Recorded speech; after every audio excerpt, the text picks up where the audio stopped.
Hello there, this is Emily vs. Art, and welcome to a discussion about The Promised Neverland, also known as Yakusoku no Neverland for the true connoisseurs. Now, of course, I am an anime expert. I have seen up to 10 episodes of both Dragon Ball Z and Naruto, so I think I'm qualified. In all seriousness, I don't watch that much anime. I used to watch a few series when I was younger, but nothing, too obsessive, like Harry Potter or some of the other fandoms that I participated in. However, I somehow got sucked into The Promised Neverland. I saw some anime review channel talking about it, and I had to go check it out.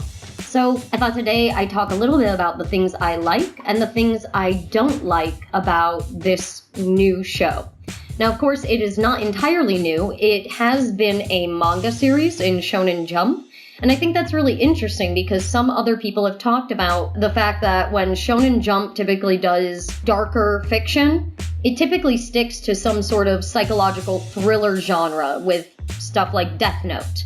This has been apparently a little bit different for Shonen Jump, and I really like it. Coming from someone who doesn't know anything about anime, I think it can be valuable to listen to people who aren't super familiar with the genre, especially when they have been welcomed into the genre by a particular piece of media.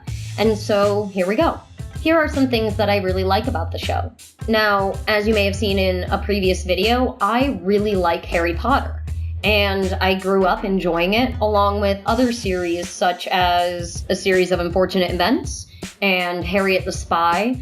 And as I was thinking of more young adult fiction that represented examples of this genre, I realized that it was mostly related to having a kid detective. And I realized that in some ways, all of the young adult fiction that I grew up enjoying, from Hunger Games to Maze Runner, all of these feature young adults and children figuring out the world. And I think that resonates a lot with a younger audience because young adults are figuring out the world, whether it's just normal life or some sort of hellish demon-filled apocalypse.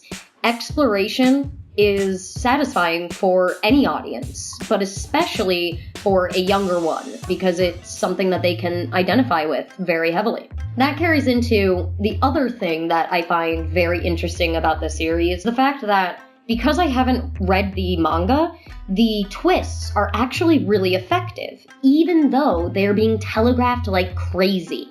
I have questions like, what are the demons? Why are they here? What the hell happened in 2015? I'm confused, and I like it. Being confused and unsure about what's coming next is key when you're dealing with tension and drama in a series. However, other people have made criticisms about the pacing of the anime in contrast to the manga. Now, I haven't read the manga, but I have to agree with some of these pacing concerns. Now, these are some of the things that I don't like. Remember, I do like things about this. Kid detective genre is fantastic. I love the curiosity and the world building that they are doing here. It's amazing, and that's really what draws me forward further into this series. However, even my husband, who wasn't watching the series in full, was able to tell that there were some serious problems with the pace of the episodes. They cram some things into 10 seconds and other things they drag out heavily. Smarter people than I have already spoken about this in depth, about the differences between the anime and the manga and the different techniques that each could or should be using to have similar effects on the audience. While my comments might not be entirely well educated, I think that as a new fan, I can agree with those criticisms. The anime pacing is not great, and they spend a lot of time with these children talking in small groups, in secret, and ending up screaming or being upset with each other or shrieking in joy. And that's one main thing that I cannot stand. It is the high-pitched anime screech. It bothers my cat. He cannot stand it, and he thinks that there's another cat in the apartment that he has to go defeat for our safety. However, the children need to have those conversations. They need to develop their detective plot thread by exploring and then regrouping and discussing. And that makes sense to me. I do have a criticism there, though. Even if the children are special and intelligent, and even if they are setting it up so that Norman, Ray, and Emma are more intelligent than the average child, perfect scores and all of that, and even if I truly do believe that kids are smarter than we often give them credit for, in the end, the 3D chess match between Norman, Ray, and Isabella is just a bit much. Children can be childish and make childish mistakes, and we see that with Dawn and Gilda. However, it just doesn't feel realistic to me when they are making moves that anticipate moves by other people and also setting traps for each other. Now here I'm going to leave a bit of a spoiler warning. You can skip to this point in the video if you'd prefer not to have any spoilers for anything past the first episode. I think the content of the fan art already gives away some of the horror aspects of the first chapter. So again, skip to this point if you don't want to be spoiled for anything after the first episode. For example, Ray recognized the farm for what it was at the age of 6 and recognized the utility of being an inside man. That's baloney.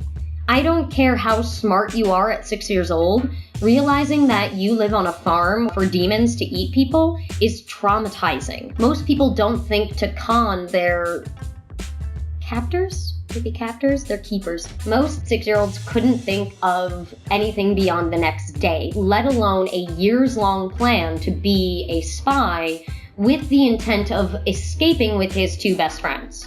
I call baloney. It's not that I can't stand it, it's that my suspension of disbelief is being stretched further and further. And for some reason, demons and crazy people and adults who can sprint for 20 minutes, I'm looking at you, Sister Crone, I can believe that. I can stretch my mind to accept that for some reason. But hyper-intelligent, not just hyper-intelligent children, but 3 of them in the same place seems like a bit much. And unless there's some sort of genetic engineering going on or something at a level above what has been revealed in the 6 episodes of the anime that I've seen already, this is where I'm starting to get a little fed up with the characterization. They are not going to be that smart. Anyway, welcome back if you skipped that spoilery section. This is from later in the anime. However, I have to talk about this. The Promised Neverland has a popo problem. That's it. I don't know if I'm looking at the Sister Crone character too much from the perspective of an American, because we have a deep, painful history of minstrel shows and racist depictions of Black people in media. And yet, I don't have the cultural background to understand whether the Japanese creators of this manga and anime were aware of that. However, Sister Crone is over-animated, she is over-emotional, it is this jester-like character who is also supposed to be terrifying, and I get it, and it works, and it does cause a visceral reaction in me as if I was being chased by her or something, but it nevertheless feels like a popo problem. And that's all I'll say on that. In the end, I guess the question is, what is the point of talking about this if I don't have any understanding of the genre in a deeper way? Well, even though there are people out there with literal PhDs in anime, I still think it's important to listen to people who are newer to a genre or to an art form, because there was something that drew me into The Promised Neverland. It might be the horror elements. It might be that kid detective motif I was talking about earlier. It could even just be the fact that I'm bored with the true crime documentaries that I typically watch. In the end, something happened that made me say, I want to watch this. And not only do I want to watch The Promised Neverland, I want to watch other shows with horror elements and slice of life kid detective and just the weirdness that anime can really offer that I don't think other cartoon genres really offer. That didn't sound good. So while I can definitely recognize flaws in The Promised Neverland, from the anime shrieking that bothers my cat to the Ender's Game level geniuses in this show, I still think that it's pretty good. On a marketing or industry level, if a show is good enough to draw in new viewers to an entire field, that's something special. And so I'm here to share this series with you. I hope you enjoyed watching the fan art in the background and listening to me talk about some of the things I like and dislike about The Promised Neverland. Thanks for watching. This has been Emily vs. Art, and have a great one.